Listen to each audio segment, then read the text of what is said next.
Good evening, everybody. Welcome back to another episode of It's Lit with MJ Kane. I am here. We are here actually live here on Facebook and on Spreaker.com from Grind Time Radio ATL. And as you see, if you've had a chance to tune into the first couple of shows, I have made it my goal to interview as many local authors, celebrities, we should say, as I can, to introduce you guys, readers, future writers, to the wonderful multitude of talent that we have here in the ATL. Today, I am excited and blessed to have author Sharon Bennett of the Shoe Fetish Movement, one half of the team of the Shoe Fetish Movement with me today. So welcome. Thank you. Happy to be here. Yes, ma'am. I am excited to have you here because I have heard you and your partner speak, and you guys have brought a lot of energy. And I'm telling you, that day when I listened to you guys, y'all had me thinking about some stuff I had never thought about before. I think you had all the women in the room thinking about a whole bunch we haven't thought about before. Here's the point: you want to touch on something and evoke a response or reaction or thought, and bring that out in people. Yeah, and I have to say, after hearing it, one of the first things I did was go, "Hey, Sharon, let me tell you about this show I'm getting ready to start. I hadn't even done the first episode yet. Could you please?" And she was so nice and said, "Yeah." But let me tell you guys just a little bit about Sharon. Excuse me.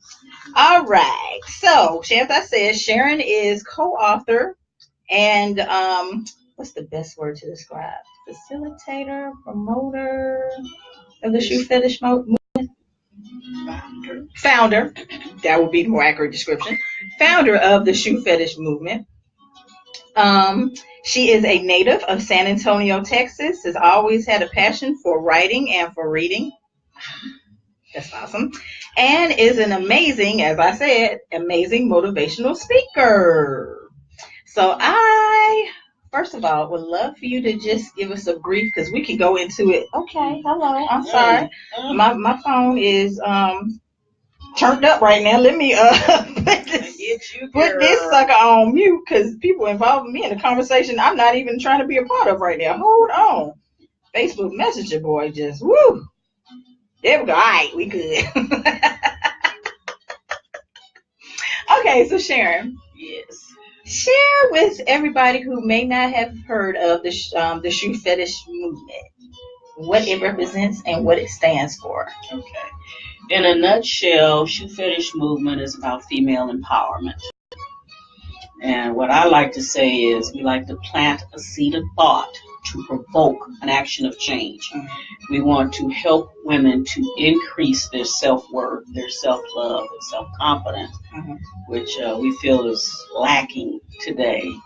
Yeah, that it is. You know, you see a lot of things they do, and it's just like the value of woman has gone down. We've made strides over the generations to improve our value and our worth. And then here today with this generation, millennials and Generation X, it's like it's going backwards. Mm-hmm. Women don't really value themselves. They say they do and they think they do. It's evident by their actions that they do not. Mm-hmm. Yeah, that's very true. Because like I was telling you a few minutes ago, when I heard you guys talking and the words of empowerment that you guys were sharing with everybody, I literally had some tears kind of come to my eyes, because I didn't realize that I was lacking in that form of motivation. You see that? That's different for everyone. It's different for each person. What you hear me say that touches you could touch someone else in another area. You see, but that's what we want to do. We like to be interactive. I'm really interactive, and we want to touch someone so that they go, you know what? I didn't realize that. I'm going to work on that. I'm going to make it better. It's going to be better for me. Yep. And I think I really realized some things that day that made me go, wow. Because, I mean, I'm so busy doing other things, and you kind of just get wrapped up in your regular life once you get to that level of Yeah, I guess you could say comfort, or you got that schedule that's on. It's like, all right, I know Monday through Friday, I'm up at this time, out the door at this time, doing this with the kids, doing this with the fam, doing this with whatever, doing this with work, get home, trying to figure out how I'm going to get this, and then it get to be Friday and Saturday, and you think, okay, Sunday, I think I got some time to rest. I don't know. But you just get caught up in that loop of things that you really don't think about, or like you said, value what it is that you're doing with your time, because you just get so used to it being, okay, well, this is just what I do. Yeah. So, yeah. What's fulfilling about it? What you did that day? Yeah, you don't think about that. It's just a matter, I got it done again. That's what happened. I got it done again. Yep. Now, I know you guys had, I can't even think the right word for it right now. But you, like an acronym or something that you guys use? Oh, yeah. We have a few of them. You mind sharing any of them? Well, mine is that you're speaking of was to ache. Mm-hmm. When you go through a healing process, when you realize what it is you're lacking and where you need to work, you have to ache. ACHE. And the A is to acknowledge the problem that you're having, where you're lacking. A lot of times it's here. Mm-hmm. Okay. Yeah, that mental. It's that mental bondage. Mm-hmm. Exactly. You acknowledge it. Then you choose to see. You choose to do something about it. Mm-hmm. Even if that means going and getting professional help. Mm-hmm. Which a lot of people do because they have scars and trauma from childhood. Mm-hmm. And the way they're behaving is based on that. Mm-hmm. And a lot of times they don't realize it. And so they can't fix that by themselves. Mm-hmm. So we like to initiate that thought and that awareness and then point them in the direction to get more and regular help. Mm-hmm. And then the H is to heal. It's the healing process you go through when you get the help and you start working on you. Mm-hmm. Making a better and a stronger foundation of you. Mm-hmm. So you can be healthy and happy in life. Mm-hmm. And make better choices. And then the E is the empowerment that comes from having done that. The strength that you feel in who you are. Mm-hmm. And the confidence. And that's what the ACE acronym is. Okay. Now I see where the your background would definitely cause you to. Well, I'm sorry. I'm now making assumptions. I'm just gonna rephrase that. Okay. I see that you have certifications in mental health, behavioral health, and developmental health. Yeah, I'm a nurse, mm-hmm. and of course we have to be trained and have clinicals and education in all those areas. Mm-hmm. A lot of times people get out of school and then that's kind of it because that's not where they want to specialize. Like I specialized in intensive care. Oh, wow. Critical care. Mm-hmm. But I still took additional courses and certifications in the other areas mm-hmm. because I had a desire to do something more, mm-hmm. which has brought me to this point of the speaking and to connect with people and to help them to improve their lives. So that's where that came in. That is so cool. So that's what I should say, is that what took part in helping you come up with, well, you guys actually. Mm-hmm. Yeah. Can you tell us the story on what is it that got you guys to come up with this? Sure. I'm sorry. Yeah. He was talking about the certificate. Okay, can I tell you what? Because when I was looking at this, and like I said, after here, I'm looking at some of your certifications, mm-hmm. listening to you speak, and then like you were just saying about how one of the goals that you guys have with the movement is to help empower women. Mm-hmm. I was wondering, what is it that is anything in your background? Is that what led to wanting to do this? To create the shoe fetish movement, to get it, to develop something to empower women? Actually, or was it something else? The writing started mm-hmm. because I've always journaled, mm-hmm. and my business partner Beatrice has journaled too. Strong readers, we both are since childhood. I remember second grade one summer, you get a stamp of each state for every book you read. So there's 50 states, right? Mm-hmm. And I ended up filling out 2 United States. So I read 100 books in one summer, second grade. That's awesome. So I've always written and read and journaled. And as you go through life as a teenager, you go through things. Things happen that affect you emotionally and mentally. And growing up in the late 50s, 60s, especially, when civil rights was a really huge deal. It still is today. A lot of young people don't realize that. But I've experienced a lot of things prejudicial. Okay. And that I put in my journal, and B has. And I just decided to just start banging it out into a book because people told me I had too much stuff. What you going to do with it? Do something. So I started writing. And it was really cathartic. It was healing for me to write it out in a book form, in a romance novel type of way. Keep people's interest versus some science medical book. Yeah. I want to read that. Yeah, no. I didn't want to read that. I'm not a really big nonfiction reader. I'm not even going to lie. Nah, I didn't want to do it like that. The most nonfiction books I've ever read had to do with how to write. How to write. That was it. That to get you to that point. And I didn't even read all of them from A to Z. It was like, let me look through here, chapter 1. I need to know that. I need to know that. I'm going to take that course. And that's what I did. And just as writing it, I don't know, when I started doing book 2, it was just like a holy moment of now. Something just said, you have to do more. It's like spoke to me, you have to do more. And that's when it started coming. I'm going to have to reach out to others in a more serious manner to affect the change, to really help. It can't be just about you. And that's how it started. And that was 2012. And, I was speaking to young teen girls. Most of them had to leave school because of pregnancy. So I did the Seton Home for Girls, and then the SEO, Society of Empowered Women. And my thing is, too, I'm very interested in the young people and young adults, but with women, they're the ones that teach and lead and have the children.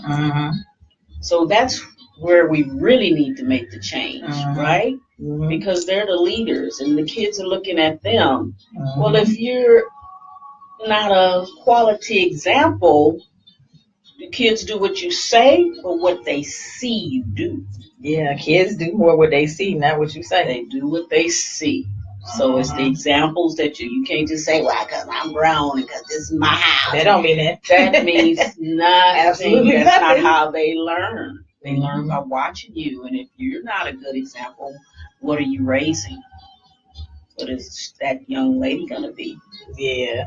How is she going to be productive in our society? Who is she going to help and guide? So that was. Well, we need that. We need that more on the fathers and daughters. Oh yes. Side. Fathers and mothers side. Do it all, but yeah, we definitely do, because men don't know how to be men. It's rare that I say men. I usually say males or females. Not really living up to where they should be. Yeah. Oh, it's a little depressing.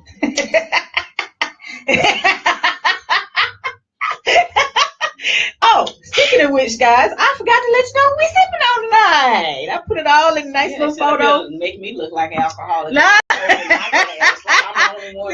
See, I had to hold my notes. What else? But I got mine too. Hold on. You will not sip alone, sister. You will not sip alone. Thank you. Thank you, ma'am. Like, I didn't know she was that. She had that drink. She just kept sipping. It could be water. You don't even know what's in here. It's so thin. It's not really Moscato. Wow. It's not. Not gonna be on my team when we play games. I got kicked off the field. It's okay. It's fine.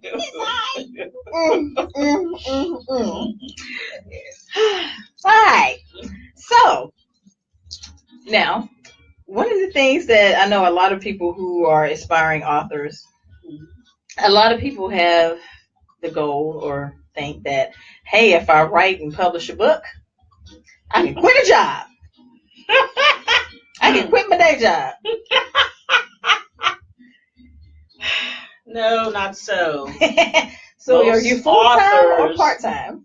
In which? Writing? Working. I'm still full-time because of something called retirement and benefits. Insurance. Hopefully we'll have that when I'm ready to retire soon. That's up in the air. And none of us know. The majority of authors are not primarily just authors. The big names, they are, and it took them a while to get there. And even they have books like Stephen King publishes under a different name. And I actually did not know that. Oh, you didn't? Mm-mm. James Patterson does. I know James Patterson got his name. His name is attached to a whole bunch of books that have co-authors to them. So it's like they use his name, but his book is really written by somebody else. But he gets some kind of because his name is on it. He getting a check somehow. He gets a check. He gets a residual, but they publish separately, and I can't remember the names now. But they self-publish under these alternative names. Yeah, and they just have other things they want to do and try out. Yeah, that their publisher is gonna be like, I ain't supporting that because that's not gonna earn a check. Right. We're sticking with what we know under your name makes a check. That's it. So there's not as much flexibility with mainstream. Which, you know what, I think is so interesting because when I first started writing back in 2009, but I didn't publish my first book till 2012. That journey in between, I almost made the mistake of trying to jump out there and try to self-publish my first book well before it was time. Sorry. Oh, no, girl. Because we know there's people who do that. It happens. It happens, especially because when you have that desire and you had that passion and your determination. And back then, that's when self-publishing was like really getting to be a big thing.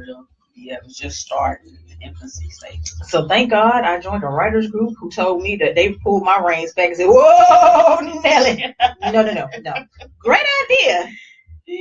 Writing needs to work. Big learner's curve. Writing needs to work. Yeah, need to do that. But it's amazing how over the years, how, like you said, there's a lot of big name authors that is making big time money through major streamline publishing who have been getting their rights back to some of their books. Yes. And because instead of signing additional contracts to keep them going, they just like, no, give them rights back. Give them rights back. I'm about to turn around. I'm going to re-edit, make some changes, and I'm going to throw this back out here. We're going to self-publish it, like you said, under a different name. Because, of course, by now, that name, their big name, basically belongs to the big time publishers. Exactly. What can you do? They can do what they want with it. You don't own that. But you know what? I did actually get an audiobook recently. That's one of the things I love about working at the library is I'm around books all day. So you get to see stuff that comes in that you probably wouldn't even thought about checking out. And one of my favorite authors is J.R. Ward because I love, and this is so funny, a fellow author turned me on to this series, the Black Dagger Brotherhood. Now I'm not into super big into paranormal type stories or vampire stories. But back when I first started writing and I was doing my studying, because like I said, one of the things I did was check out books that have to deal with writing, but also just try different genres and different authors. Yeah. It's like, oh, okay, this person writes in first person. Oh, okay, let me check out their series and see how they went. This person writes romance. Let me check them out. So it sounds so weird when I say this, but I started reading Stephanie Meyer's The Twilight series.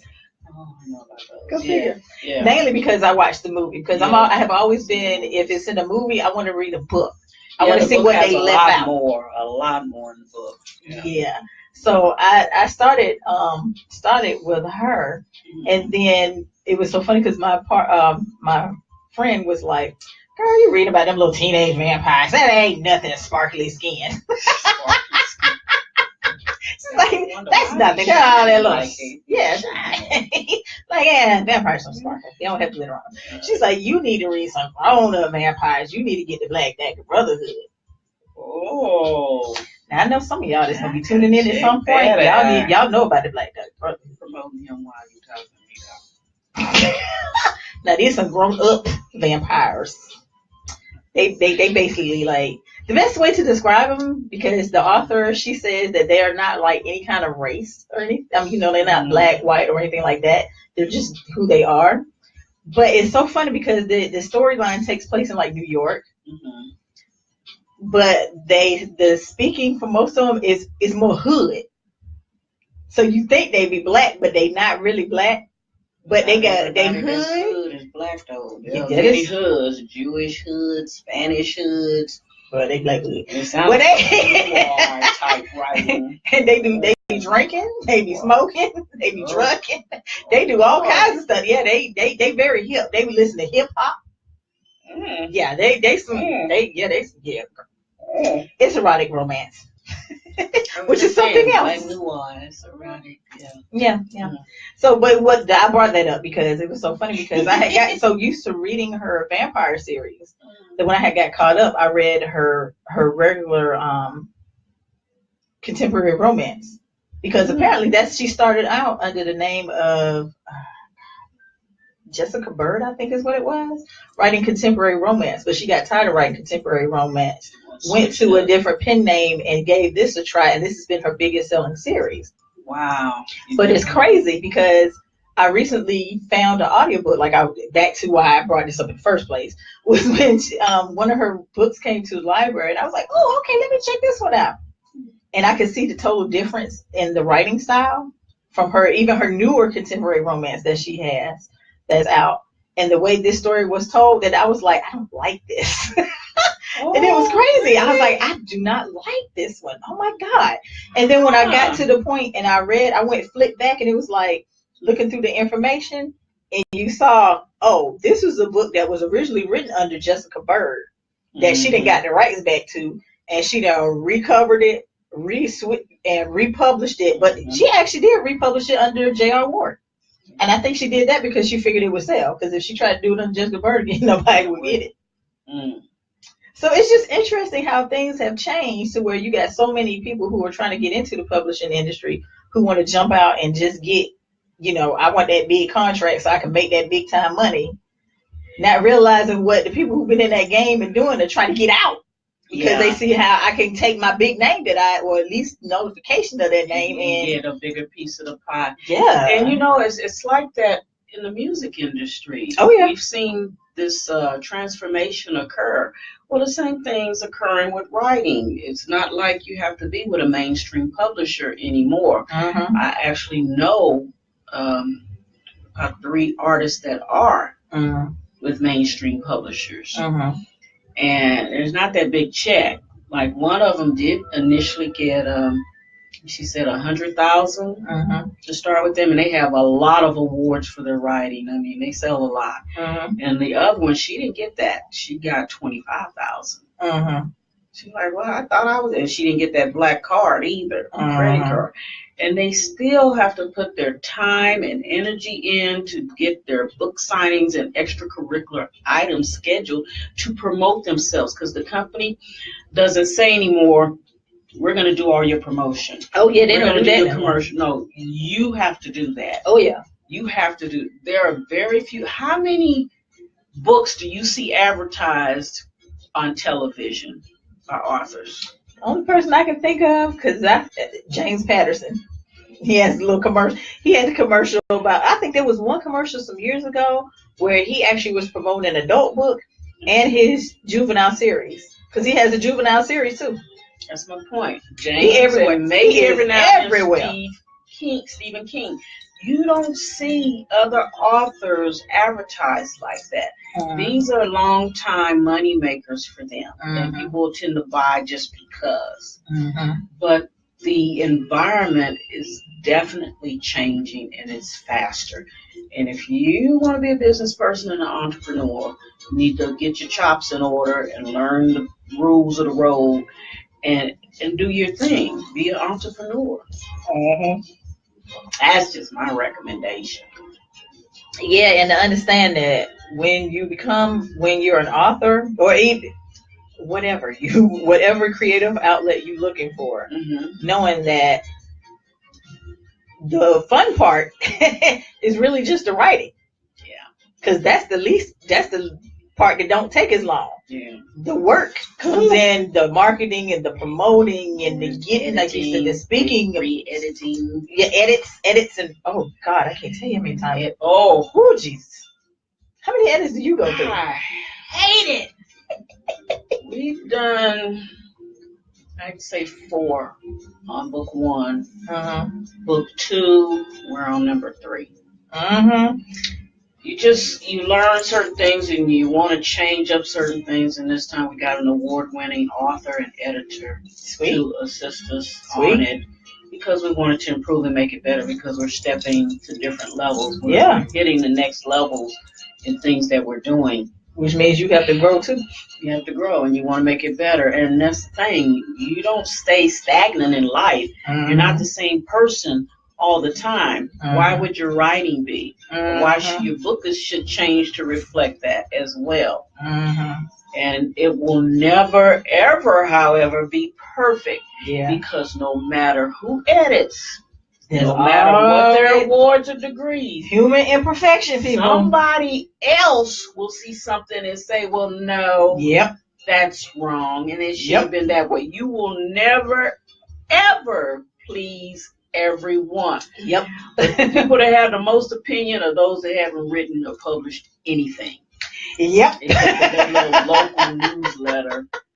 That is so paper. Very, very They have the biggest opinion and complaint, but that's what I call haters. You say let your haters be your motivators. Oh, yeah. The higher you go, the more people start snubbing their nose. You see the change and who likes whatever you post. They don't even say jack anymore. They don't like anything anymore. It's like, wow.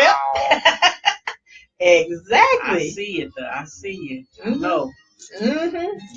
Yeah. You know who your real supporters are. Yeah. Sometimes you'd be amazed. You'd be surprised. And it's like, oh my God. Family and all Yeah. And I saw somebody talking about that the other day. And, well, you hear about that all the time. It's like you have people who run out and go buy the Jordans and any and everything else all these rich popular people come up with. Yep. Or I ain't gonna say that name. Okay, so you just buying all this stuff because it's big name, brand name, but let you turn around and come up with your own line of shoes. Ain't nobody gonna buy it. Ain't nobody gonna be rocking it. But they'll go and you could be asking for $20. And that's but they're gonna spend $250 problem we have for somebody else's stuff. If it's designer this, I want it, whether I can afford it or not. You know what? If the other person doesn't pay my bills, I could give a darn what they think about what I wear or what I drive. You don't pay my bills. I don't care. I don't care about that stuff. I like to get from point A to point B. I had one of my relatives tell me, you can afford it like you know what I can afford. You pay my stuff. But anyway, I got questions about that one. I had too. You can get a Mercedes, because I don't care. I don't want to. I'd rather put my money in the bank, because we're going to need it when Trump finished with us. This was before this world's a mess. I just don't care about high side. I don't need to be in a Porsche. I don't need to be in a Jag. What my personal philosophy is that? That's just setting yourself up for getting got. You won't get got. But who they look for when you're driving down the road? I don't want to get got. I'm like, I don't need big rings. I don't need fancy, flashy car. I need reliable.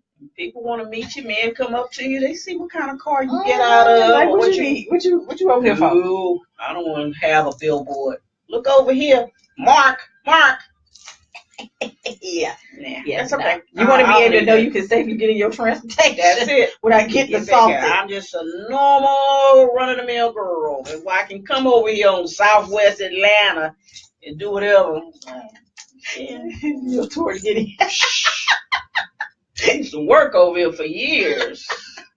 House to house case management. Oh yeah, I'm driving no Porsche. Jag up the ride. Are you kidding me? Nothing. No, thank you.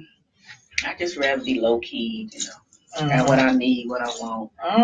At least know your bills are paid. As long as I'm comfortable and happy, I don't care. But I kind of had that mentality for a while.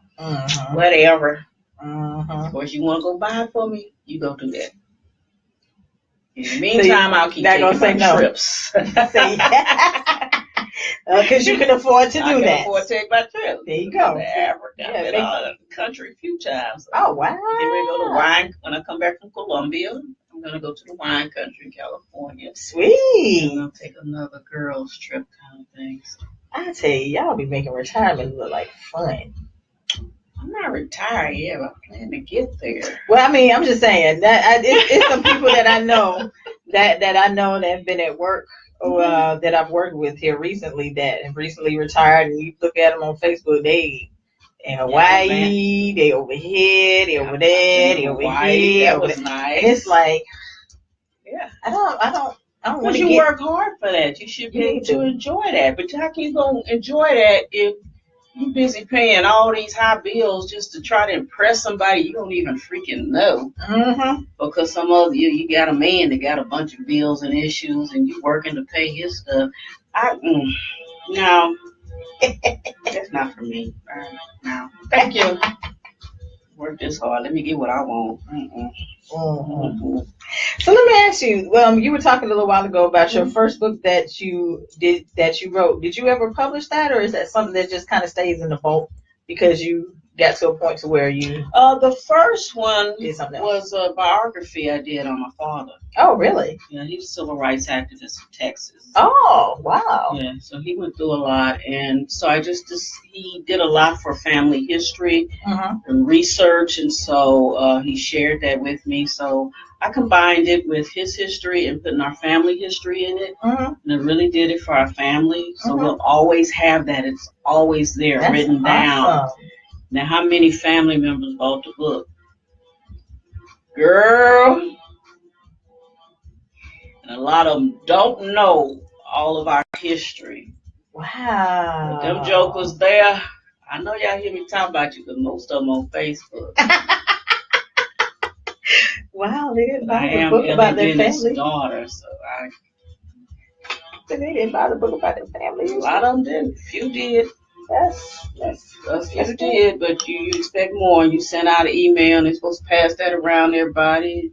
They're supposed to send it out to their friends and family, and you get the views and numbers up. And your family is supposed to be your first line, your family and friends to support what you do and help you. Yeah. And I was raised that's what my family is. And don't get me wrong, quite a few of them are. A few of them, not quite a few. A few of them are. A lot give lip service and they don't follow through with action. But a few of them are gold. Okay.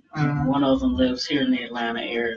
In fact, she just helped me out the other day because it's been a rough week for me medically. But a few of them are very supportive and very there all the time. But some joke them. If they're supposed to help elevate you, get you. Let's see, as soon as when they know you have millions. Oh, everybody come out of the woodwork then. Telling. They don't know how much money. I'm not telling. Then they try to come out the woodwork like roaches, be all sweet and kind, and then they want something. Yeah, that happens. And I'll do like this.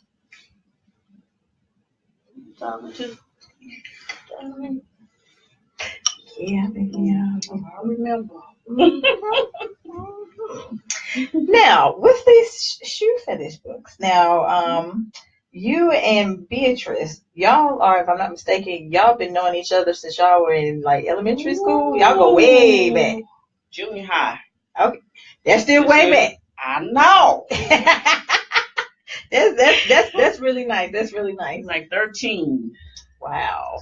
13. Yeah, that's over 45 years. She said once, our friendship is almost eligible for ARP. That's a good one. I said, you're right. We should get a card. You know, that is really good though, because there aren't too many people that can really say that they still got people that are in their lives that hang that long. I know I have one other friend. We've been friends since then too. She passed away sorry to hear 3 years ago. Yeah, cancer. So my. We were still friends as well. Oh, well, that's sorry to hear that. But that's still great, because we were actually talking on major shenanigans last night, and we were talking about people, how they come in your life for a season, and some of them just only there for a certain minute point in time to get you where you need to go. And then others is there for a long term. Right. So since you guys are our writing team, which I think is awesome, have any of you guys past life experiences? Is that what brought the whole concept of the shoe fetish thing to life? Like the way the stories being told? Because I checked out your books actually from the library. Shoe Fetish 2, people, is actually available in the Clayton County Library System. If you got your card, look it up. The library system. Which is actually how you and I first met. Yes. And it was almost been just short about a year ago when we did Indie Author Day last October. Right. And we got that coming back up again. I got your email. Yes, ma'am. So yes, ma'am, I got your email response. Thank you very much. Thank you very much. We're working on it. We're planning on it. We're gonna make it happen. It's gonna be awesome. But yeah, did you guys incorporate any of your personal experiences? Because you got to break down for the audience exactly what the term shoe fetish means. Because I know myself, first time I thought about it, I was like, wow, this woman is really obsessed with shoes. But it's a lot more to that. Yes. Can you please tell us? It's just a vehicle we use. Actually, B came up with the title. But we tried to think of something that all women love. And what do all women love? Adornment.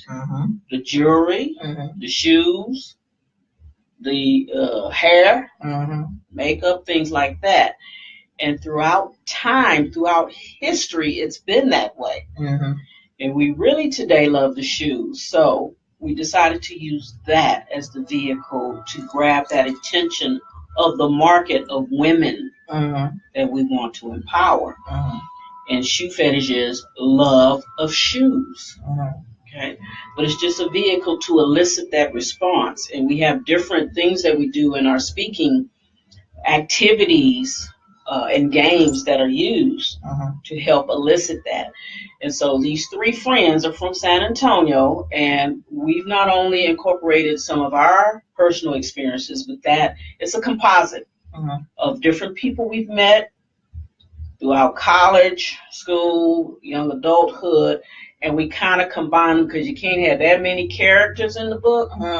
So we kind of divided the issues up among the main 3 characters. Okay. Like ourselves that were friends, myself, B, and Susan, who passed. And I decided that I wanted 3 main characters like that, and tell it from the number 1 character, Carmen. Okay. Anyway. I wonder who Carmen embodies. I have no idea. But because you look like, hey, do something right there. Here. Do something right there. So that's what we did, and so it's a composite of different things that, and when you look at it, just about every woman has gone through that. They see themselves. You want people to be able to see themselves in what you do. They have to be able to have a connection, and that's what it is. So we start out, and we have a little levity in there because you can't be all drilling down and dreary. Yeah. And woe is me and broken hearts, but we have levity in there too. And then we decide, well, let's do the analogies at the end. Equating the style of shoe to a type of man.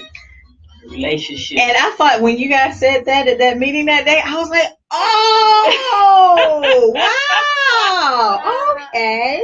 The shoes really represent the men in the line. Yeah, we do a lot of that. We have the gotta be rethinking my shoes. To the perfect fit. Look, gotta be rethinking my shoes. Every day See, it's the analogy. We ain't gonna talk about what kind of shoes I got on right now. No. I'm supposed to kick them off and put on some socks. These are the comfort shoes.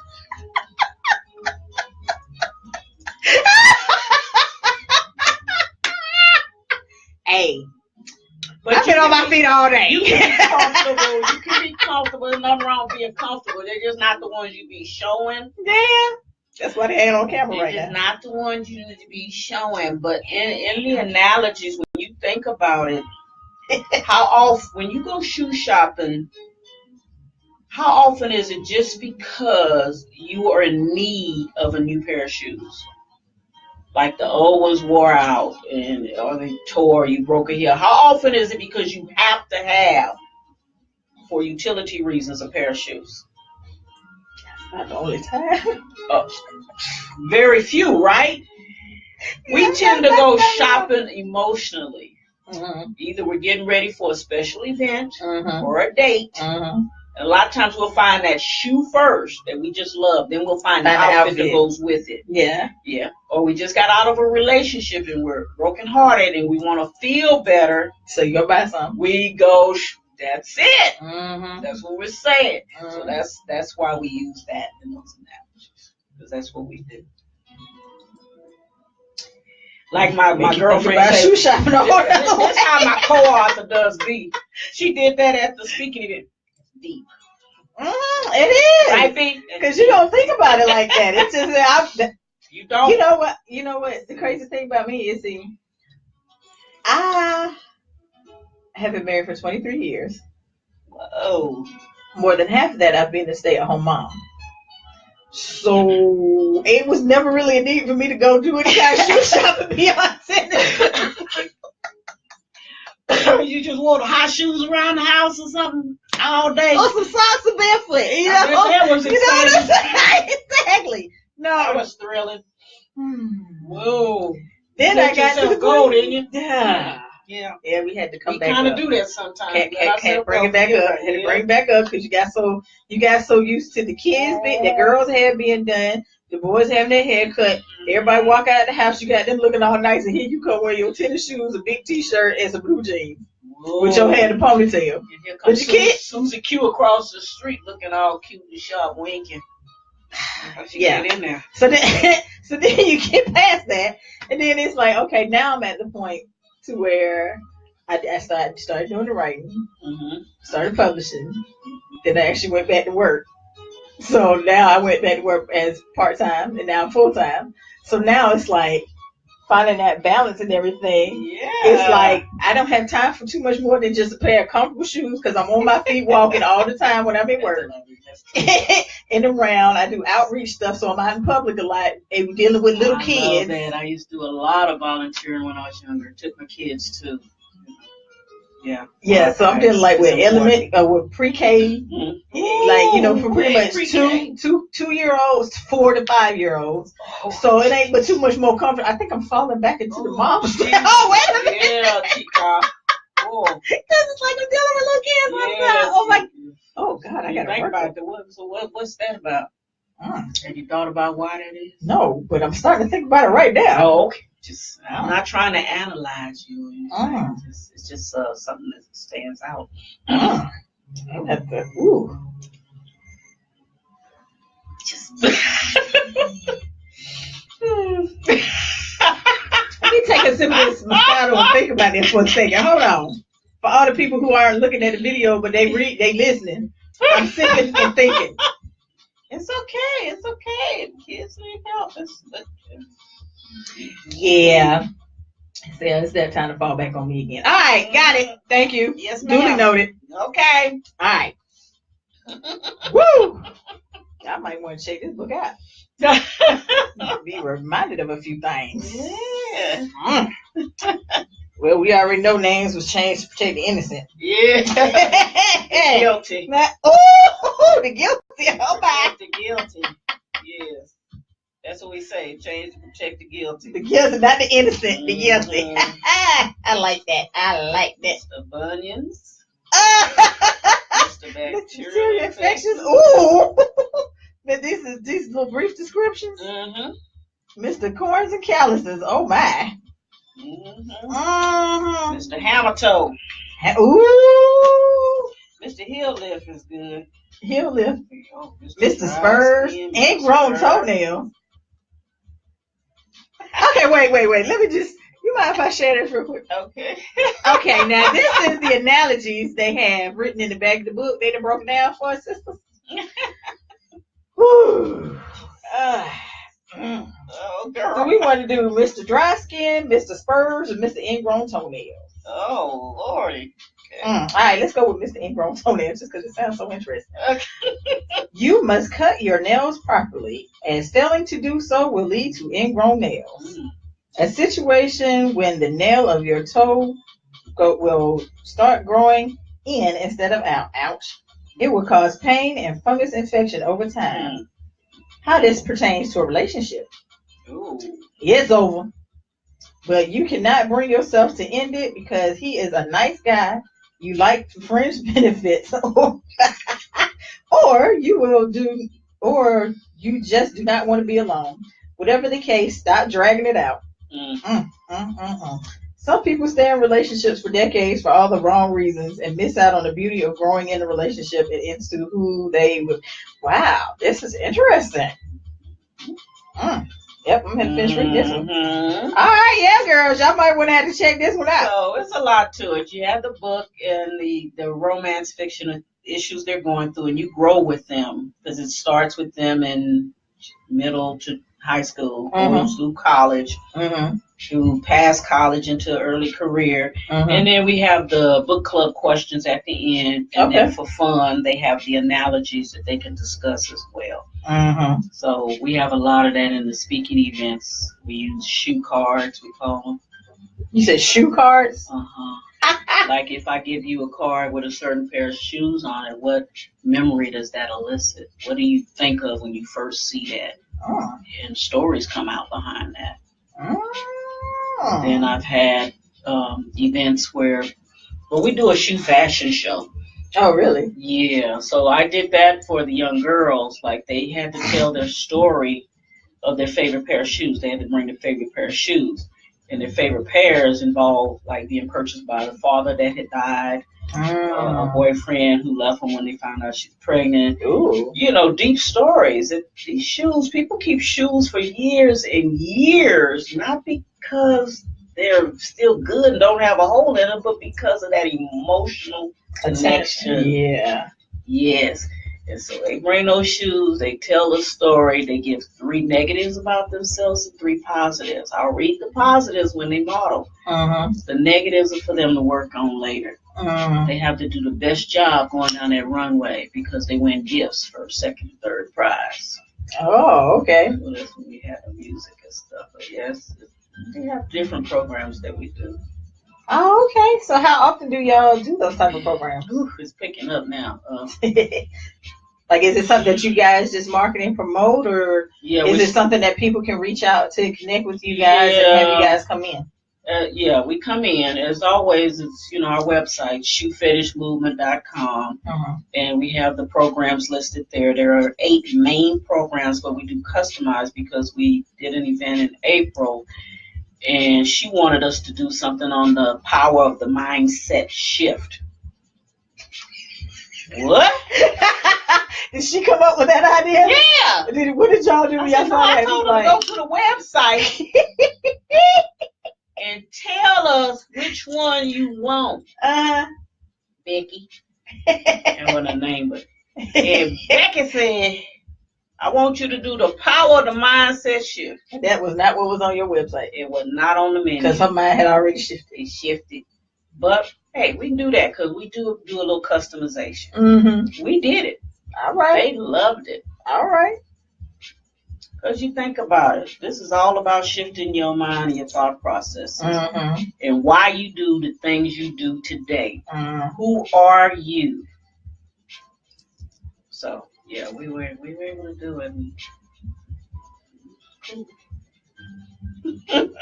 All right, then. So, yeah, we go out and we do events. So, that one, and we had the one in June. I got one. I need my schedule. We try to just chill out in the fall. Like, when it's September on, we try to just chill out because we're kind of doing book signings and events in Wisconsin in February. stuff is going on, and toward the end of the year, we try just to kind of relax and enjoy and travel and do things we want to do. But if stuff comes up, we may take it because you never know whose life you may touch. That's true. Who you may change, so you don't want to say no. That's not the point. Like I say, plant a seed of thought to provoke the action of change. And B, hers changes, but she says, I never left a dream on the pillow. Think about who you are and what you want to do, and then pursue that. Do something. Look into it. Don't just dream about it and wake up and, oh, well, on with the day. Yep. You're doing yourself a disservice like that. Yep, that's very true. That's very true. Now, you said something a little bit earlier. When you talked. You don't know what you said no more? No. You don't even remember. Let me remind you. No, I'm saying it wasn't that bad. What I say? It wasn't that bad. Okay. Now, one of the things that I have come to recognize, maybe it's just me recognizing something in myself. When I first started writing, one of my favorite blog posts I've ever written was about my straitjacket's purple. Okay. I love purple. Okay. Yes, very lovely outfit. You look very nice too, by the way. Thank you, girl. What I was gonna say is, okay, so that was one of my favorite posts, and it was because I like I said, this was probably about 2010 at this point, maybe going into 2011, when I had went through this period of writing, learning how to write, thinking I was getting somewhere, giving it to family, which you love, honest family, who said, oh no, this isn't going to work, and hearing some other things. And it wasn't because they said, oh no, it's no good, but feedback. Feedback. And I got kind of frustrated and really had given up and just kind of walked away or whatever. And then got past that and realized that apparently I must have some form of crazy, because I literally put my laptop up for a month and didn't write or think about writing anything else. But the characters and everything kept going, and it just kept going in my head. So it's kind of like, oh my God, I'm crazy now. I'm like, these people won't stop talking to me. I gotta write this stuff down. Yeah. Because it's like, okay, so it's just funny that I've just come to realize that a lot of creative people have like a certain kind of craziness to them that makes you be creative. That some people, the people who are not creative, who may not have that writing gene or the music gene, I would say it's your gift. Yeah, everyone doesn't have the same gift, and how you do it and expose that gift is different. But I wouldn't call it crazy. Just have gifts. There are different ways we do things. Yeah, I guess I kind of think of it kind of crazy. just a teeny bit, because I know myself. Especially when I'm really into really working on a project. I tried to save you. Let me save you. Go ahead, crazy. I know. I tried to save well, I would you. say I own it. Okay. I own it. But I like to say that my crazy has been on the good side. Okay. So I always like to say that if I was in a padded room, my straitjacket would be purple. I had a purple and butterflies. Purple with butterflies. So I had to always ask, if you had to equate what it is that you do, or your passion for what it is that you do as being some little bit of form of crazy, what color would your straitjacket be? Man, I love purple with glitter. Yeah, I love gold. I love the royal colors. Purple, gold, royal blue, and black. I might have to work that all out. It's gonna be multicolored. I might have to have multicolored design. Yeah, with overall glitter.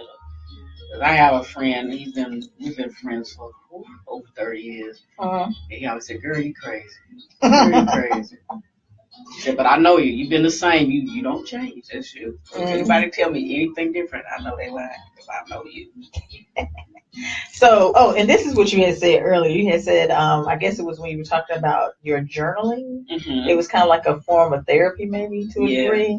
Yeah. So, do you still feel that way now, later on, that it's not journaling anymore? You're now using experiences and knowledge and everything into creating. Still do. I still your platform. It's still. So, do you have those days if, for whatever reason, like especially if you're working on something and for whatever reason you just can't get to it? Does it bother you any? No. It doesn't? It doesn't. And I have different ways that I do it. Like, I may not physically write. I have a little recorder that I carry. And I'll start talking on it. Or I'll text messages to myself of what I want to say. So it's not always the physical handwriting anymore. I'll do that. I may even do a video from my phone. I haven't tried the video. I have done the speaking, the voice recorder on my phone. And like, I woke up at like, it's been a busy day today. So I woke up at like 6:30 this morning with a project that I have on my mind. And I had been semi-debating on how it was supposed to be working or whatever. And I literally woke up at 6:30 in the morning. And I was like, well, so I was up with the phone. Yeah, you wake up.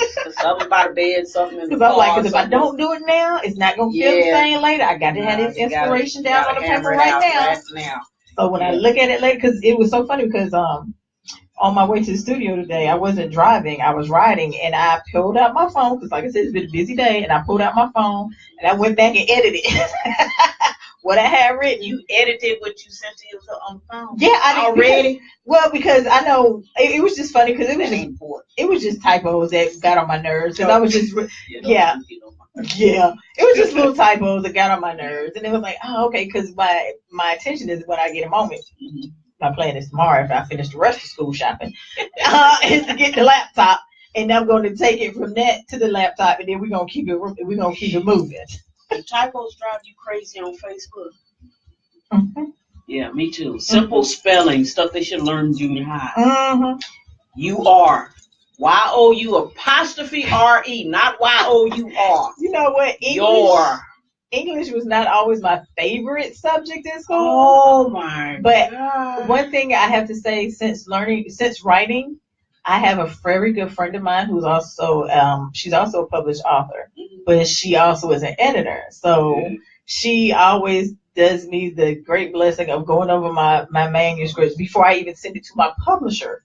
And it starts helping me. And over the years, she has told me that from the very first time she looked at my first book to now, the fifth one that she went over with me, she was like, oh, you've just learned. She's like, I've worked with so many other different people that over the hour, because she's awesome, because what she'll do is she'll send you back the edited document, but she also will have notes on the side to explain why it was changed. Or this is the rule you need to know.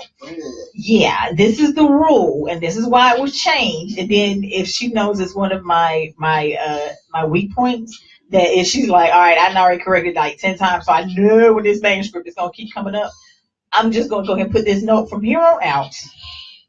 When you get this manuscript, do a mass search for blah blah blah blah, and fix that. So now I've gotten to the point to where I've learned what my weaknesses are and my issues are, so that before I even send it to her, 9 out of 10, I've corrected at least a good 75 to maybe 80% before she gets it. Yeah. So when she gets it, she's like, it's a lot less work she's had to do. Oh my God. Yeah. So she really appreciates it. It's like, at least you've learned something. You do that, because when you write and you do when you take it seriously, you can't help but to notice other stuff, and it's like, oh, I'm sorry. And I hate to say it like this, but when you take it seriously, because there are some people who don't take it that seriously. They just like, I done put my words on paper. Oh yeah, and that's all it needs to be. And I may or may not actually get somebody to edit this. And you can tell when that happens. Like, oh my God. And then especially, and see, this is the sad part, and what in the beginning made people who self-published authors go through such a hard time, because you got the level of authors that are like, I'm trying to put out the best quality book I can put out there. and because I really want people to take me seriously. And then you have some who are, they skip the steps. I'm just writing it is good enough. I know what I'm doing, but you really don't. Mm-hmm. My cousin JoJo read it, and they said it was fine. Yeah. And it's sixth grade education. Mm-hmm, and you don't know, and then you get it out there, and then you want to get mad because somebody don't like what you did. Care for it. Or they said or they give you a bad review talking about the edit. The story wasn't too bad, but the editing sucked, which means I couldn't enjoy it. And it distracts the readers so much they can't enjoy the story. Mm-hmm. Now there are no perfect. Yeah, books. There's not, because I've read James Patterson and Stephen King and others, and I've picked out typos. Nora Roberts. They're on there because you pass it on, even if you do it right. When they set that up to be printed, there's still there's a human error for. Let me tell you, there is one Nora Roberts book that I read, and I went past maybe like 2 or 3 typos in like the first couple of chapters, which is like okay. Which I mean, again, you keep big time publishers. They've been firing people over the years too, so they don't have as many editors or whatever that they used to do beforehand. They cut down way. Yeah, they didn't cut down. Mm-hmm. So, and again, just the whole human imperfection, because like you said, 3 or 4 people can look at the same manuscript and everybody don't see the same issue. Right. So won't. But I swear, this one made me literally have to put the book down. I don't think I finished the book. It was a scene to where, and I don't fault Nora Roberts for this, because her job is to write the story. Mm-hmm, mm-hmm. It's her people's job to make it go right. They got to do that. Sometimes you don't want to turn over everything to other people. That's your product, and she should have cared enough to have someone else edit it and look at it before sending it on, or to at least check it afterwards. Yeah, that's your stuff. That's your brand. Yeah, exactly. This particular error was one where it's like, and being as you're an author, so you know when you get your stuff back from your publisher or whatever, and you do that you do the highlight and you delete stuff, and then sometimes something don't get deleted or whatever. I think it was literally they were all on a bus, and it was like 3 people talking. Mm-hmm. But when the bus got to its destination, it had no stops in between. You got a whole scenario. This is how much I could. I was like, that's it, I'm done. They got to their destination. The third person in the conversation came walking towards the bus, as if they were never even on the bus. But in the previous chapter, he was sitting on the bus. I was like, all right, wait a minute. Somebody missed this one. Yep. And that just threw me all the way off. We are redoing this one because of something that was this one was redone. Look at the thickness in comparison. Yeah, I was gonna say, so that shoe fetish 1 is twice as thick as shoe fetish 2. Yeah, all right. We added a couple of 100 pages of extra stuff. And you know what? I have to say, I see what you were talking about earlier about how as you go from your first book to wherever you are, you learn and you elevate yourself. Yeah. And, I've noticed, because I'm one of those people, I will constantly go back and reread all my books. And it's not out of vanity or anything like that. One is sometimes just making sure, because I'm writing a series, even though the series is about different people, but some of the people's lives crisscross into others. Yeah. You just want to make sure you're catching that same voice. And, that same voice, so they sound the same. Right. It's not like they was this way in this book, and they told me something else in another one. Different. You want to keep, so just kind of making sure I'm not missing anything. I would just randomly read. And then other times, it's just when you have that somewhat like that mental blocks where it's like, God, I don't know, how am I going to pull this sucker off? I don't know. And you literally have to remind yourself, well, God dang it, you pulled it off 5 times before. People have loved it. Apparently you do know a little bit more than you want to give yourself attention, give yourself credit for at this point in time. So I will go back and reread. And then it's like, I'm working on my 6th book now. But you fast. We do not write that fast. First one came out in 2012. I only do about 1 a year. And quite frankly, book 6 should already be in my publisher's hands right now. It's not. Because This one, I would say book 6 is taking the longest for me to write because of my life schedule, because I now work full time. I don't have the time like I used to have when I was at home mom, when I published the first one. Well, I could sit there all day and only have to step away for a little while. It's a whole nother ball game. So I might have 3 days out of 7 that I actually get to actually work on it or think about it for more than an hour. So it's like, and with this being the last. And with this being the last one, I'm like, I gotta make this one be as good as the rest of them, or at least better. It's got to be better than everything because it's the end of the series. But I look back to my first book and I'm like, when I can get my hands on this again, and edit, there are certain phrases I'm gonna take out, because if I hear this woman's side one more time, she get on my nerves, and I wrote the darn side. You don't want to be too repetitious and this and that. Yeah, our editor, she's won the NAACP award. She's won a lot of awards for her writing. And she would say, don't be too repetitious and remember events. Because I would go back and read and go, oh, darn, I crisscrossed that. But she didn't like him in that chapter, but she liked him here. Oh, wait a minute. So your timeline is really important. And I just used my notebook and how I write, but she recommended there's a writing program, Scrivener. You use post-its. The post-it notes what's going to be in that chapter and what your timeline is, so you can be consistent. Because the way we write, we have to send the manuscript back and forth. Like she'll have responsibility of a character. I'll have responsibilities. And I know where they're going, and I'll write that. And then send it to her, and she'll read it and go, well, what about this? What about adding this? And it just blends so well that it's like the same writing. Awesome. And then I'll add on to her. Okay, well, I think this should happen here. And that's kind of good because we can bounce off each other like that, So do y'all have like planning and plotting sessions to where like, so if you guys are working on individual characters, do you guys like outline the individual characters or outline the whole story? Now we're starting to have a character resume. To remember what the heck they do in life, where the heck are they from, and what they look like. Is that how you guys start? You got to do your description. And you want to not just tell, but show the story. So you want to use the 5 senses of people. You want to give great descriptions so they can visualize that person. But you got to remember what they said they did and whatever before in the previous book. That's the thing about when you write a series. It needs to be consistent. And the voice needs to be consistent. But we kind of talk about, okay, well, I think this should happen to so-and-so, and I think this should happen. I think B needs to be on Telenova. She writes soap operas. Oh, Lord. She needs to be on Telenova because she has that flair for that kind of thing. To me, it's like, oh, that's too much drama going on.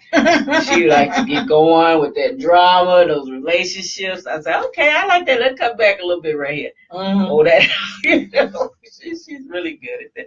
I thought she needed to do Telemundo. Telemundo. Yeah. Ay. She's Garcia. She needs to be on Telemundo. Oh, Lord, Well, that's interesting because I'm interested in co-writing something with somebody one day, and just to see how that personal experience goes. Because I'm one of those that I'm so in my head with it, and I guess it's because the only child syndrome. So used to being the only child, plotting and planning with the Barbie dolls all by myself. I didn't have to. Every now and again. Okay, so here we go. Okay. Therapy. See, this is how it was. Okay, Back when I was a little girl, I used to have this little room. And this is probably where Patty Sale come from. Yeah. That face. So, my mom had a garage. In our house, we had a garage that my mom finished off and made it closed in carport. You know how carports always had the little room off to the little side where, Dad, whoever used to store the little tools. But my mom let me have a little room, and that was my toy room. So my thing would, again, only child growing up in the country, I would go in there by myself with no shit, and play with all my little Barbie dolls and everything, and have my own little storyline. You were the onlyest one. Yeah. Why the door had to be shut? Cause the door was taking up space. My babies I didn't have a doll house. They had spots on the, and it was like over here was the kitchen, over here was the living room, over here was the bedroom. So I had to shut my door so they all they had a Barbie mansion. The mansion. They had a mansion on the floor. My daughter, the fig tree at my mama's house behind the trunk. Okay, that's where her house was, 2-story, up into the bay window. Yeah, so they had a whole. They had to park the car. They had the horse. Oh, so they had the stable. So they had kids. So they had to work it out. Cheering. Okay. So I would go there and I would have my own little storyline of whatever was happening, and then now and again my friends would come over. So then all of a sudden the room had to fill up 2 people. Oh. And I always. But in heads with the other folks, I'm like, and this is the story is how it's going right now. Well, it needs to be such and such, and we need to move this over here. That don't look right over there, and they used to piss me off every time. No bueno, senora. Exactly. No bueno. Yes. You can't have that. You got that ego thing, and you can't have a partnership. Like, you coming over here, you changing my stuff. Stop. Yeah, it was good before you got here. Why you messing me up? You thought it was good, but you might have had something to bring to the party. We weren't on the same train. Okay. We weren't on the same train. So needless to say, we just went outside to play. Cause I like, leave the house. Only certain kids gets to come in here and play with me. You got to be on my. You got to be on my bus. My bus, do it my way. My way and only my way. My way or the highway. Yeah, so I think we might be getting to that point like where now it's time to challenge. And open up the eye. One of the things I've learned once hitting 40, it's time to open up the eyes and time to step back a little bit and stop taking everything so seriously. Oh, yes. It's not. I didn't. I swear to God, I was scared to turn 40. Really? It was just like, oh my God.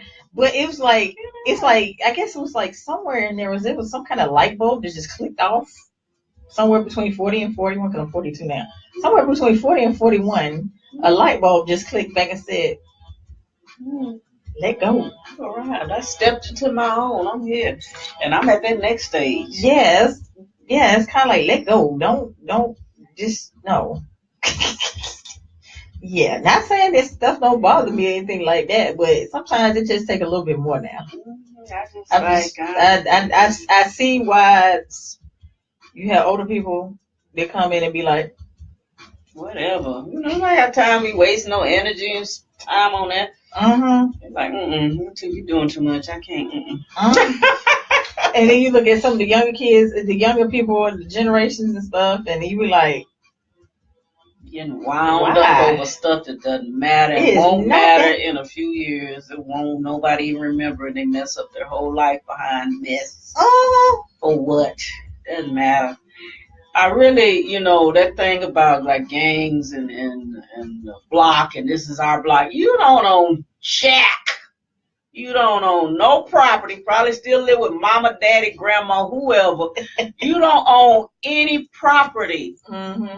You sitting up here trying to spray paint stuff and talking about, this our block, yo. Does that have a freaking retirement plan with it? No. And then, okay, so if you 16, 20 doing that, and they think they live forever and it's never going to change and they're okay. But sometimes they don't live forever, and then when they live longer than that, they don't know what to do. They don't know what to do because that kind of stuff played out. Because you can't be in your 30s still trying to do the same thing. Trying to rob somebody looking dumb as hell. Yeah, you can't keep doing the same thing because then it's a whole nother program. Females it's like quit hooking up with people that don't have no future, no plan for them, or they're like, what the heck are you doing? Okay. Sorry. Yep. There I go. There I go. All right, here's a question for you. All right. What turns your creative juices on? What gets you going to say, hey, I got this idea. I want this character to do this. Just like that. Real life. Sometimes just something I see outside. When I go somewhere, something I see like, oh Lord have mercy, Jesus. I got to put that in the book. B and I have lunch and we see something, people watch all the time. So just people watching and seeing things in life, things on the news gets me like, woo, I need to use that and channel that in a productive way, hopefully, in the book, or because we're working on some business self-help books now as well. And keep talking. Hold on a second. I'm going to turn our music back on. I don't know what happened to the music. I just realized it stopped playing. I thought I was hearing it. I guess this is intermission on the show, y'all. The host had to go do the music. Yeah, I thought I was hearing something. No, it just quit playing. I don't know what happened. Let me go on back. I like to have the music background. Okay. Yeah, because I like the music that I have on here is a majority of the music that I use on my writing playlist. And it's so funny because depending on what I'm writing, or if I'm writing, depending on what type of scene it is, because love scene music always has its own kind of that's love scenes always have their own type of that's special music. Yes, you got half of that, and then just general music, and then I have which is like music that has words in it, and then when it comes to editing, I got to turn off all words. I no lyrics, so I don't get distracted. But I have just straight songs that I just listen to. Like this one right here this song actually is Stella by Andres Ballenweider. I think this song is probably over 20 some years old. Wow. But it is what is it that he uses? He uses a harp. He uses a harp. Yeah. And it's so funny that I can have my really, really bad days, and my kids, I can say my kids have proven this. I can have a really bad day, be really upset about something, aggravated, stressed, or whatever. I can turn this song on, and I don't know what it is about the musical chords in this song. Relaxes you. I'm like that just with piano and flute. Yeah, it's very relaxing. All right, don't go sleep on. I don't want you to have relaxed. Maybe I need to turn on something else.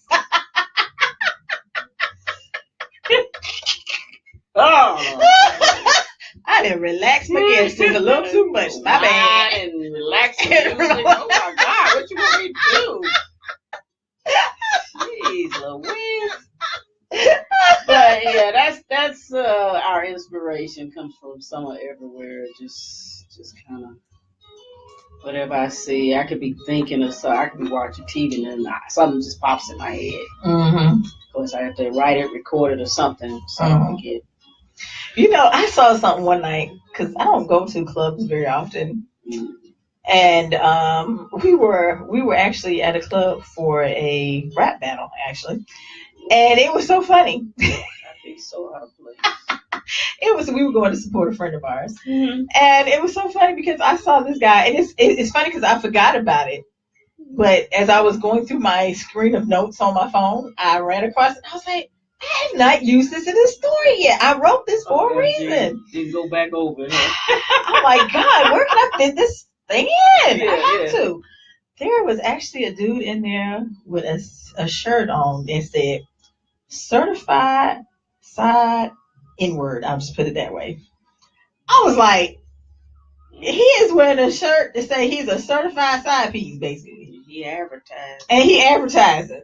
I said, oh my God, I've got to use that somewhere. I just haven't figured out where to put it yet. Now, see, that's somebody I wouldn't mess with. I wouldn't either. Because you telling already. you can't keep a secret. You can't keep a secret. Shut the heck up. You can't keep no secret. Advertise you side piece. They see you talking to me. People already going to start the talking thing that you my side piece. Exactly. No. That's not going to get get somebody to come walk up to you in the club. Maybe it's his application. He letting people know you can come on up. I'll do the job. I'll be the certified side piece. Where do you get certification from? Where's that application at? Where did you get that certification? Where you got that class at? I need to know about that. That's very interesting. That sounds like a Facebook question. Yes. Where do you get certified to be a side piece, guys? Y'all know? And y'all type some responses on that. That might be kind of where I need to be, because I don't have the patience to have somebody up in my face all the time. I love my space and do what I do. You go out, you come back, and it's like, need you to be. Time up. Time up. Hit the road. I'm good. Goodbye. Kick rocks. Goodbye. Certified side piece. Certified side piece school. Who's teaching it? Who teaches that? Who teaches? And like you said, who did qualifications on it? Monica Lewinsky teach that, or who teaches that class? I couldn't even think of who could. It's very interesting. I would like to know this. Yeah, it could be very helpful. Someone I could do a referral or something.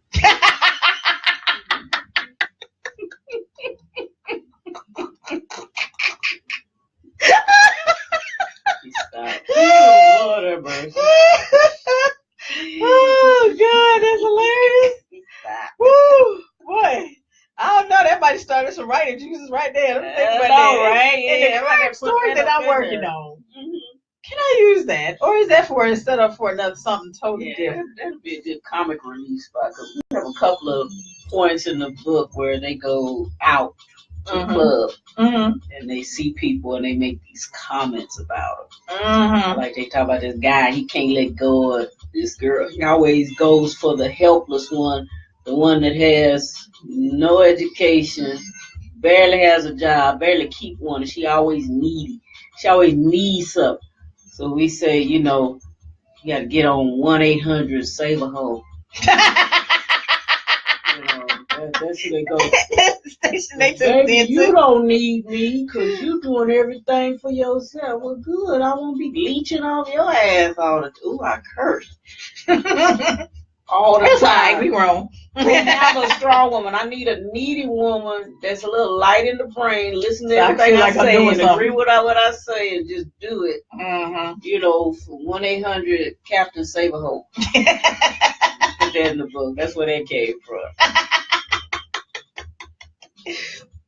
Oh goodness. Now back to the books. I had reviews. That's in the book. We're on the book. Yeah, we're on the book. Reviews. Everybody has love-hate relationships with book reviews. What would you say, or do you feel like you've ever had like best, worst, or craziest reviews that stand out to you about what you've worked on? They've been pretty good, but I think kind of crazy was a recent one. And I kept it and I like it because it was a man. And he said, you'll either love this book or hate it.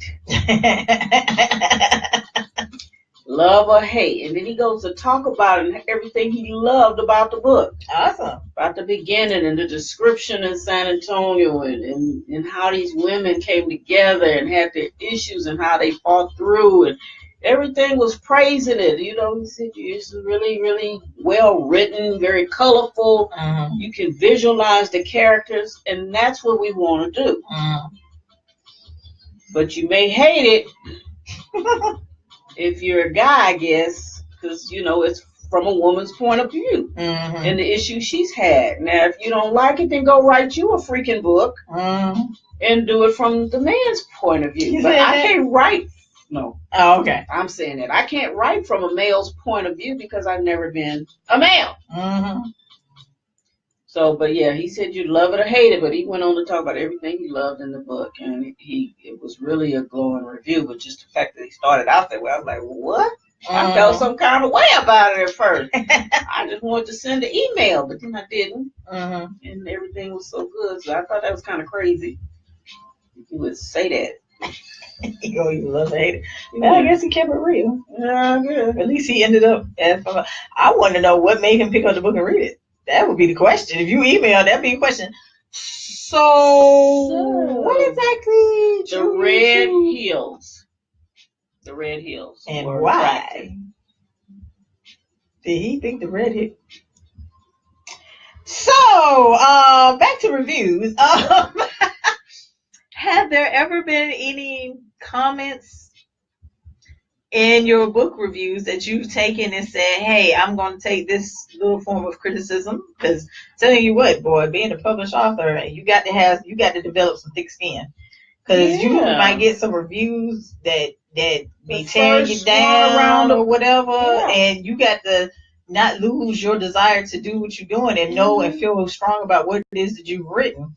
Have you had any reviews that make you sit back and go, all right, they might got a point. Let me work on it. Don't go hunt them down. Don't go find them out, search them out, and kill them. Mm-hmm. Yeah, it's like the first go round on the first release of the book. Mm-hmm.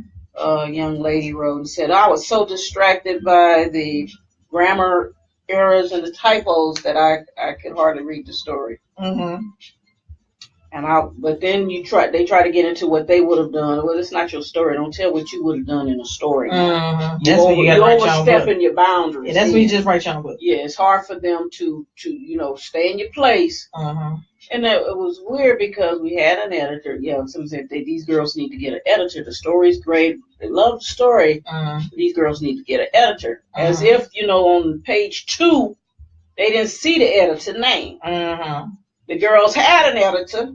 Uh-huh. And that's why I was saying back when you talking about Miss Nora Roberts, you still have to go back and check your product. Yeah, because you can't turn somebody else. And you know what? That's one of the biggest things my friend who's an editor told me, and she was like, I make the changes or I'll make suggestions or I only, but it's your job to take what I said.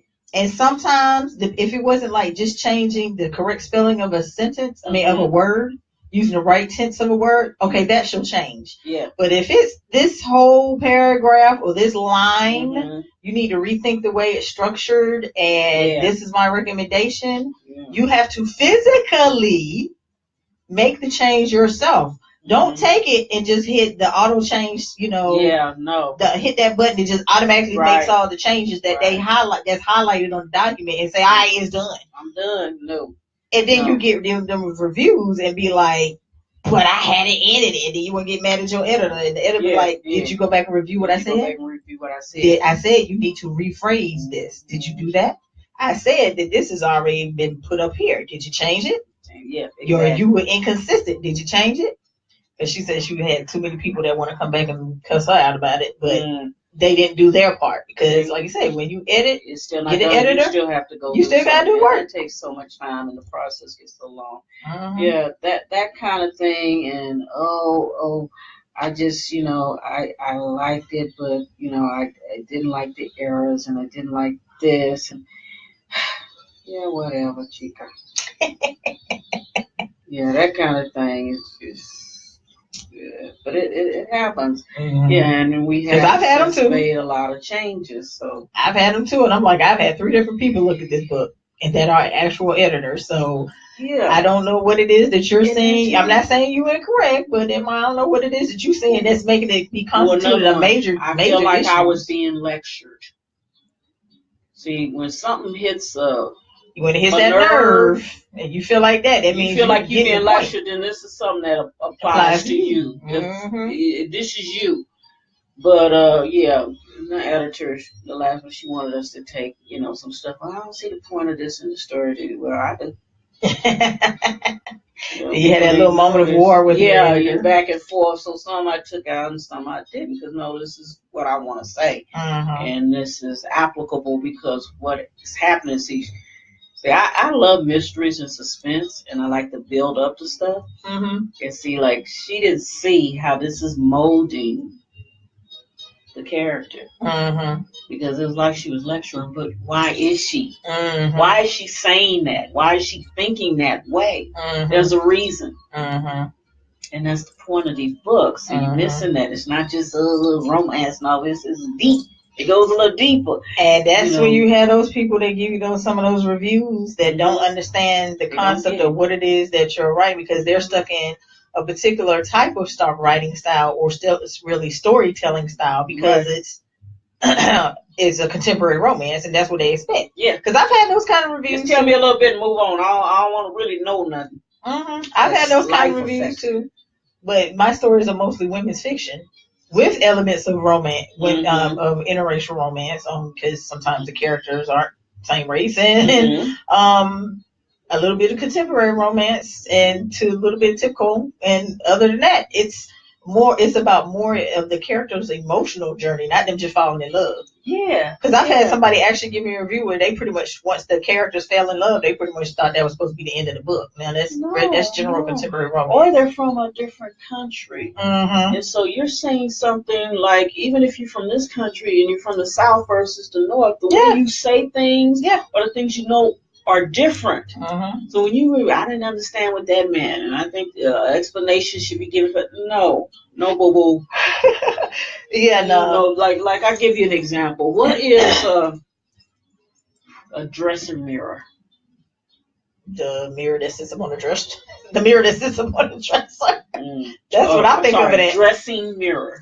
Oh, a dressing mirror could be one that sits on the floor or is against the wall or on the back of your door that you generally check in when you dress. Check out your outfit. Okay, so I had someone who didn't know what that was. And I looked it up and I didn't find it. You might not, because it's just a term that's used where I was growing up. But you would think from those two words you could figure that out. Right? Yeah. Things like that. So that kind of stuff it can get to you, and you either change it or you don't. And I'm not going to explain every little term that you didn't find in Webster's dictionary. But the best way I've managed to do that is like one of my books. I always say my third book, Lonely Heart, was my biggest challenge because like my stories are written from both male and female point of views, first person. Yeah. And which I love first person. Third, you know what? Some people find first person challenging. I can put that on like a glove because I will mentally change my mindset and become that person mentally. And when I write first person, I have easier to write from. It's the other one, which is what we do in the past tense. Yeah, in past tense. I noticed that you guys do write in the past tense. Which sometimes I have to, when we're reviewing, I go, B, because you slip is instead of was again. We're in the past. They're growing up. She's like, oh shit. I can't be keeping up with all that. I get you. But I did a Hispanic male and a white female. What you know about a Hispanic male? Absolutely nothing. Oh. Nor do I know about white female. That's why I said it was my most challenging book. It was my most challenging book. You know what I did?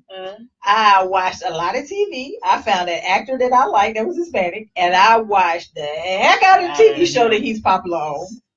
And I molded the character around some of his mannerisms and the way he spoke and whatnot, along with my in-depth character charts, which I always do. And that's how I brought his character to life. And the same thing I had to do with her. I had to find an actress that I liked that to me mirrored her, who she was. Why do you do that? Well, see, this is the thing. She was from Texas. So, look, she was from Texas. A white girl from Texas. Oh. Okay, I don't know nothing about Texas. I'm a Georgia bred girl. I'm a Georgia peach. If I take the CC, you're from Texas. Not as humid as Georgia though. Dry heat, something totally different. Yeah. But it was so funny because I had to give her, because she's from Texas, I had to give her a slang. So I had to oh my God, the writing of it by itself was a challenge because it was no longer, everybody else kind of spoke more of, just regular general dialect, but to draw the fact that I wanted her character to represent the fact that she wasn't from California or Georgia, or North Carolina, which her two friends were. So each one had their own, all the girls had their own certain way of that they spoke. So in doing that and having to cut off the G's off of some of the words and cut the G's off. And then you had him who was Hispanic, so you had to, some of the phrasing of the way he said certain things, because sometimes he broke into a little bit of Spanish, and so the communication between them was a trip. So every now and again she would say something, and he would be like, "What?" Because, like, for instance, the one that I can think of the most, it was one of the times it was the first time they were messing around or whatever, and it had to come to a stop because things wasn't really in the most. Yeah, they had come to a stop, and she said something about her hoo-ha, and he was like, "What?" He was like, "What the heck is your what?" Your hoo-ha up in here. And to me, I just thought it was funny because I'm like, yeah, so I'm like, okay, so maybe everybody may not know what they're talking about. So I literally had my way of working it out was making the other character ask because for whatever reason they didn't know, and for the other character to get the explanation in there somehow. So yeah, so it wouldn't be like, let me find a dictionary trying to figure out what the heck a hoo-ha is. Urban Dictionary. OMG. Challenging. But I will say, I know myself personally, I've grown a lot. And looking back, like I said, when I go back and reread all my books, I can see where I was when I first started and where I am now, and how much I've learned to just stop being extroverted and get to the darn point. Which is that's one of the things I learned from one of my reviews for my first book. You have a good balance. You know, and not too wordy, but you gotta explain some stuff. But yeah, because apparently I spent too much time describing what they had, outfits they had on before they went on certain dates. I was like, I did not realize that, but thank you. So now description of clothing does not really come to a point unless it's just a general, just blah, blah, blah. Just so you know, because it's setting this particular mood. Right. I had to explain that. Yeah. So it's like, yeah, things that I've learned. So yeah, very interesting way to read reviews can go. So is there anything or any advice that you would share as far as like what you guys have learned since publishing your first book? Would you do it again? Oh yeah, we're already 3. Well, I would say if you had the choice to if it went back in the day and you sat down and thought about it the first time, do I want to write or not would I want to write? You have to definitely be committed. You have to definitely believe in what you're doing and really want to do it because there is a lot of work. People seem to think, well, I just say it and do it and I'm done. No, there's a lot of work. And with us, it's a brand. You know, we're a whole brand. Yeah, you guys are. You know, people see red heels and stuff. You know, they start to relate that to shoe fetish. And they know the name shoe fetish. And so it's more than what we thought, but it's work. There was work behind that too. People don't see the behind the scenes, the late nights. I'm up at night anyway. The late days. Yeah. Not going to bed and sitting up doing stuff you want to finish up on a book. Yeah. And make some phone calls because people are up during the day, even though you sleep like a bat during the day. You know, try to make those phone calls get to bed. It's a lot of work. And so you have to be sure it's really what you want to do and do your homework and educate yourself as well. Take some classes or something. Yeah. Even if you just take one class. So that's one of the things that I had to end up doing when I had given up. I actually went to Clayton State and took a writing class. And as part of it was maybe about 4 or 5 weeks writing class. You know, we met like on Sunday for like 4 hours. Did that online. Well, hey, I didn't know at that point. Okay. I felt like I needed to talk to somebody. Cause like I said, I had put it all down. It was like, I ain't gonna do it. Then it was like, characters wouldn't shut up. Crazy. So it was like, all right, let's try and do something. Because for years, I had been getting that flyer saying, hey, these are the courses we offer here at the community college. And then finally, it was like, I am going to actually take one and see, do I even know anything? Have I self-taught myself? What have they published? Exactly. And it was a published author who taught the class. So I actually was able to bring in a bit of my manuscript that I was working on and found out that I knew a lot more and have learned or taught myself a lot more than I thought I had. Yeah, and that was what got me going, oh, I got a chance. Yeah, you do. I've done writing clinic books. Harder. And, I had writing in school. I have 2 college degrees, so you know, I loved art, painting, relaxing for me. And so that's something that I took in writing because I was interested in writing. And so I did that then. So you have the education, but then you still need to add more to it because it's changed. You know, I know how to write formally and this is not formal writing here. It's different. And so, yeah, I had to do writing clinic classes and, books and things like that to review it and all. This is a change, but I pick it up pretty quick. I hate school. No, okay. So did I. I was so happy to graduate and get out. Yeah. I wasn't going back. I went back like when I first was in high school, I thought I wanted to become a pediatrician. Really? Wow.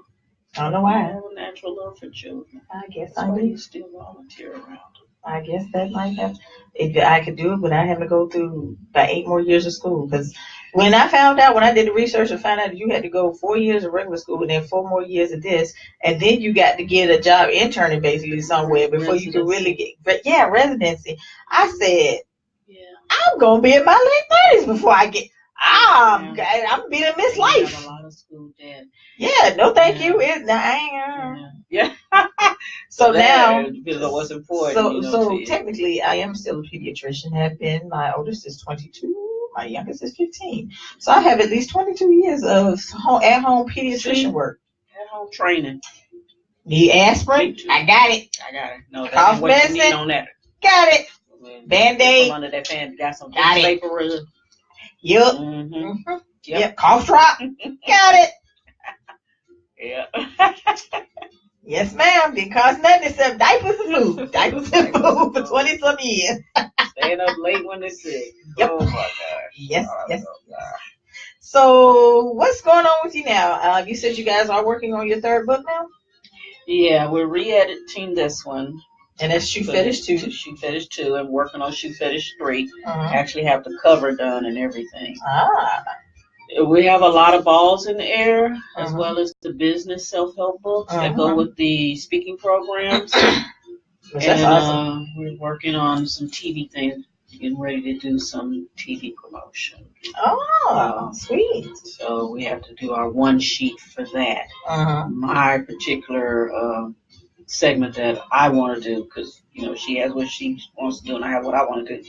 Mine is cracks in your mirror. So I'm talking about how you get these cracks in your mirror, which are the cracks you see in yourself when you look in the mirror that other people don't see in your soul. And hers is the mirror, media, and me. How social media affects a person today. That's a good one.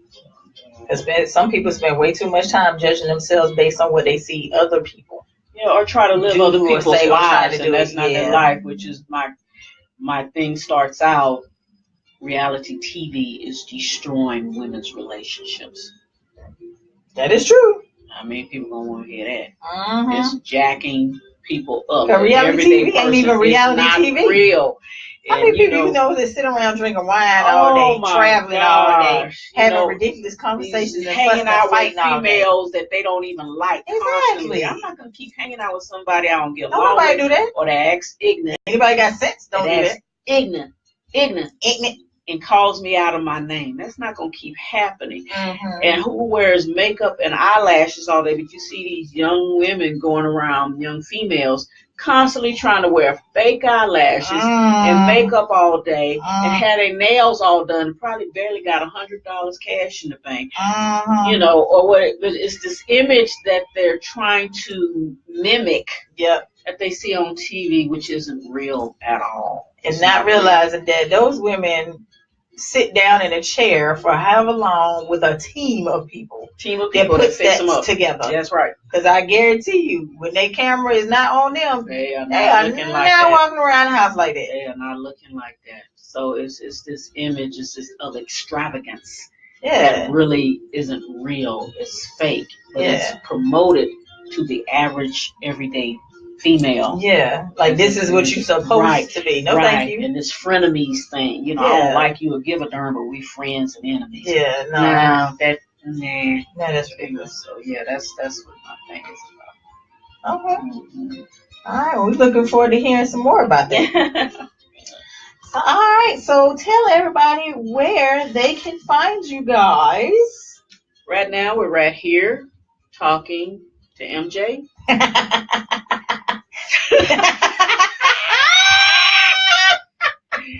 That will be at 27. Okay, you can always go to our website, which is www, like people don't know that's there, www.shoefetishmovement.com. Shoe, learn to spell fetish, F as in Frank, E, T as in Tango, ISH, shoefetishmovement.com.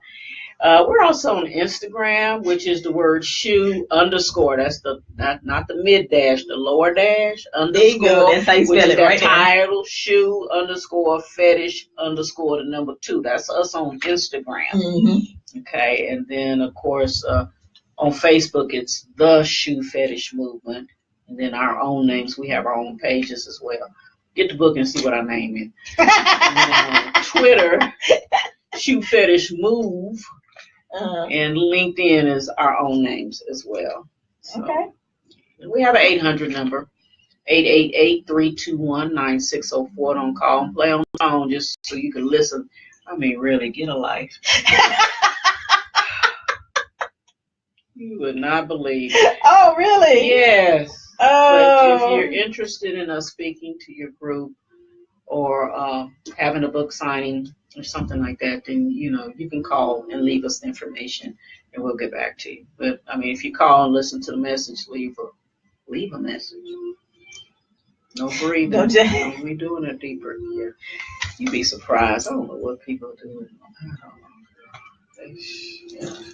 Y'all have people be just beep. Oh my God! The phone going beep. They forgot that. See what happened? What happened was you just they listening. Forgot. There's nothing going on. They were listening to a message and there was a beep that they had to talk to.